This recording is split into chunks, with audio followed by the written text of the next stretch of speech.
گلرفتار نورова مادر فیروزه نورова ساکن ناحیه رودکی که نشر نوار لطوکوب فرزندش در شبکه‌های اجتماعی سر و صدای زیادی را به میان آورد، سبب این رفتار دخترش را شرح داد.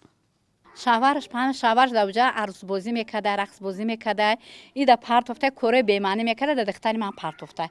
دختری من زندگی داره، آیت 3 کودک داره، فرزند داره، همو چند بیبار خوردن به همین صغیرش پرتو نمیشن. مادر فیروزه حالا از تقدیر آینده دختر و 3 نبیره خود که میگوید خودش کلان کرده است نگران است. من چه کجا برم مراجعت کنم که همین کودک کار نگیرن از دستی من. اینا در خونه مرا بینن التماس، اینا نگه که هم مرا پشم دروغ پشم کردن به جوازه دروازه کرده.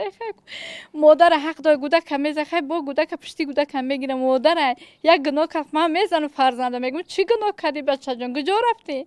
تلاش های رادیو آزادی برای تماس با شوهر فیروزه نورова تا زمان نشر مطلب به نتیجه بودند و به محض دسترس شدن نظر جانب دیگر آماده است آن را نشر کند. در اداره کارهای داخلی جماعت سرکشتی ناحیه رودکی روز 21 فوریه تصدیق کردند که فیروزه نورова برای رفتارش بازپرسی شده است و گفتند دادستانی تصمیم خواهد گرفت که علیه او پرونده باز شود یا نه. لطوکوب کودکان با هدف گرفتن قصاص در روبروی دوربین و نشر این نوارها در شبکه‌های اجتماعی وقت‌های اخیر زیاد شده است. چون این حادثه را روانشناس امید حمیدов با شیوه زورگویانه تربیت در خانواده و ابزار فشار قرار یافتن فرزندان بستگی می‌دهد که به گفته‌اش در زیرشعور کودکان عقده خودکمبینی را به وجود می‌آورد. انسانی که اگر کمپلکس همون ناکامل دارد و خواهد نخواهد رنج بسیار می‌بیند. وقتی که مغلوبیت احساس کرد مثلا خب یکان مثلا من از دست داد دیگه بسیار دردناک مثلا میشه و به خاطر آنکه همین درد و علم روانی و با او خوب آسیب بیشتر و بیشتر نرساند و میخواهد که عمل دفاعی انجام دهد، یعنی میخواهد خود از همین خود دفاع کند.